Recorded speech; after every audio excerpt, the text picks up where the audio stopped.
Hi guys, welcome back to our channel. Today we are going to tour our home gym and give you a more in-depth look into the space we have set aside for our fitness goals in our home. But first, a word from the sponsor of this video, Hometrust. Hometrust is Singapore's trusted community review site which offers advice and feedback for homeowners who are looking to renovate their homes. They provide authentic reviews from hundreds of homeowners who have personally gone through the renovation process. From the projects and ideas page, you can browse through many renovation projects done by different interior design firms. The renovation costs for the projects are clearly indicated, so you will have a clearer picture of what your home can possibly look like with your desired budget. If you are overwhelmed, don't worry. You can simply click on the Get Recommendations button right at the top, choose the style that you like, select some design features that you want to have in your home, and then indicate some basic details of your property and budget. Hometrust will recommend suitable interior designers to get in touch with you to help you create your dream home. Check out the link to Hometrust in the description box below to kickstart your renovation. Right from the start, we decided that we wanted a home gym due to the many benefits it provides. Privacy. First and foremost, we get to enjoy greater privacy when working out, especially for the more self-conscious introverts that we are who worry about being judged at the gym. Having a home gym allows for a more safe and comfortable environment for us to exercise without worrying about what others think of us. Time and convenience. Having a home gym means that we can avoid the long queues and crowds at the gym during peak periods after work waiting to share a specific bench or exercise station. We work long hours during the day and sometimes pretty hectic and irregular schedules. Having the flexibility to work out in the comfort of our home in the middle of the night, even at 3 AM, helps us to keep to our fitness goals as we have a gym that is open 24/7 at home. Hygiene. For the more germophobic or hygiene conscious, having a home gym means that you don't have to share the sweaty equipment with others, which can be honestly quite off-putting sometimes. Especially in this climate of the pandemic, where there is a heightened awareness with regards to the spread of the virus in such public spaces. We greatly decrease our chances of contracting the virus by working out at home and preventing potential sources of contact. During a pandemic lockdown, a home gym also helps us to keep fit despite being isolated within the confines of our home. Cost. This is a debatable point as home gyms can get quite expensive. However, a gym membership often turns out to be equivalent or perhaps even more expensive in the long run without the previous benefits that we have just listed. If you have the space in your home, we highly recommend making the investment in purchasing a home gym. Although the initial sunk cost may seem a little daunting at first, it can be quickly recovered in the long run as compared to a gym membership, making it a worthy long-term investment. In addition, you can get pretty decent second-hand home gym equipment for cheap on platforms such as Carousel, etc. if you are on a tight budget. If you have clicked on this video, likelihood is that you are interested in getting a home gym yourself. There are quite a few websites online such as Homegym.sg or Direct Home Gym, etc. Decathlon is also a great place to start to shop around for home gym equipment. Personally, I have bought the home gym and installed it in my previous home prior to moving into the new HDB flat. After piloting the use of the home gym for a few years, I decided it was definitely a feature I would want in my new home, with the blessing of my wife of course. When we received the layout of our HDB, we set aside a room to accommodate the home gym. On to the home gym. For the renovation, we kept it simple and installed full-height mirrors along the flat wall on one side of the room. It was costly but definitely worth it as it gave the small room an illusion of spaciousness. It created a vibe similar to a commercial gym and made us more excited to use the home gym, lowering the impedance to exercise, which is always a good thing. Next up, for the flooring, we simply laid protective towel mats over the vinyl flooring in case we need to repurpose the room in future. We decided to cut off a small edge at the corner to allow for the opening of the door, instead of other more irreversible modifications, such as cutting the bottom of the door. We didn't do heavy powerlifting, hence opted for the thinner mats. We also installed a door stopper above our door from Uni-arm so as to prevent damaging the mirror behind the door.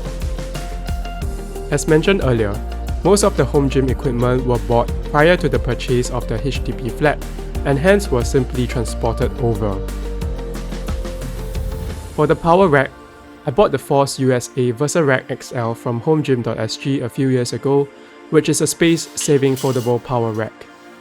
This is the older version of my rack, which I believe has actually been discontinued and replaced with a newer, more customizable power rack. It unfolds in minutes and can be stowed away quickly, great for a small home gym layout such as that of a HDB home gym. It has many holes at different heights for adjustment of the standard J-hooks and safety bars, which is very important especially if you're working out alone at home. I personally prefer free weights and hence did not purchase a home gym with too many pulley or lever systems. Those cost more as well and may require more frequent maintenance to ensure that it is working safely. The power rack comes with pegs at the side which can be used to stow away the weight plates as well as a holder for the barbell as well. There are also holes cut out for band pegs, although I hardly use them to be honest. It comes with an option of a pulley tower which is installed at the rear of the rack. This is optional and can be omitted if the space is a constraint. We opted for it as it provides a pulley system which is great for lat pull downs and rows and perfect for biceps and triceps exercises that you often get in a commercial gym. Do note that some lubricant will need to be used time to time to keep the pulley system nice and smooth. The VersaRack XL also has an attachment that you attach to the safety bars for a configuration for lat pull downs. It is however a little bit troublesome to adjust as you would have to adjust the height of both safety bars in order to change its height. I think improvements have been made in the later versions of the power rack.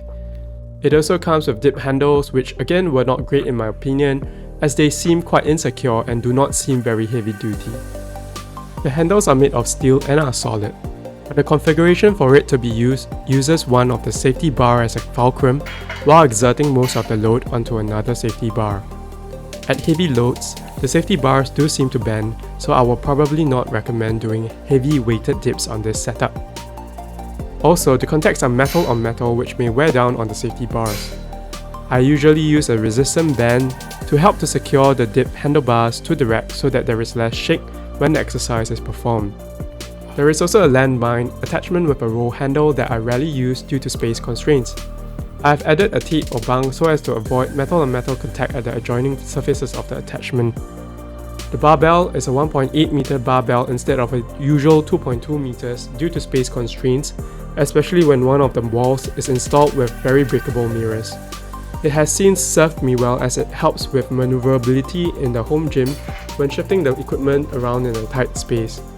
The only downside is that the clip collars will need to be used when loading heavy plates for safety concerns. The weight plates are just standard run-of-the-mill rubber plates, not bumper plates as we don't do heavy powerlifting at home for fear of being a nuisance to our neighbours below.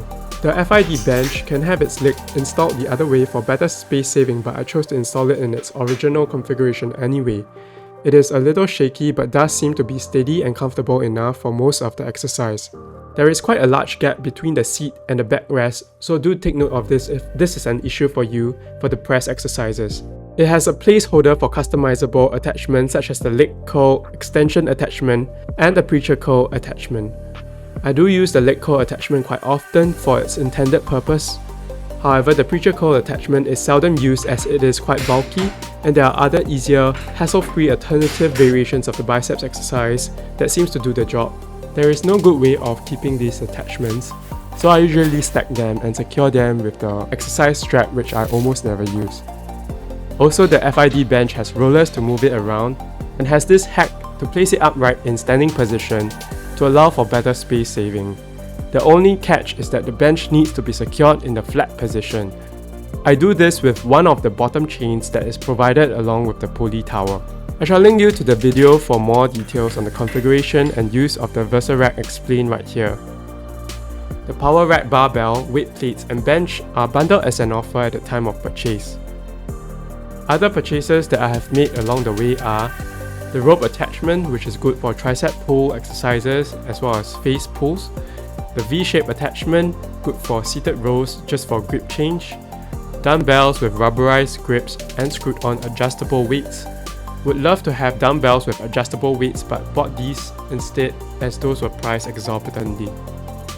Easy bar to pair with the preacher curl attachment, got from Mustafa, weight belt for weighted dips and chin-ups, rubberized dumbbell from Decathlon for my wife, resistant bands mostly for warm-up and sometimes assisted chin-ups, thick Pilates rubber mats which are very comfortable and you may accidentally fall asleep on them, parallettes for bodyweight exercises or calisthenics, mobility devices such as this U-ring for stretching of the rotator cuff, or alternatively you can use a towel for that as well, a foam roller to release the muscle knots that you have after exercising. If you have stayed till here, thank you so much. Do remember to leave a like and subscribe to our channel if you haven't done so. See you in the next video.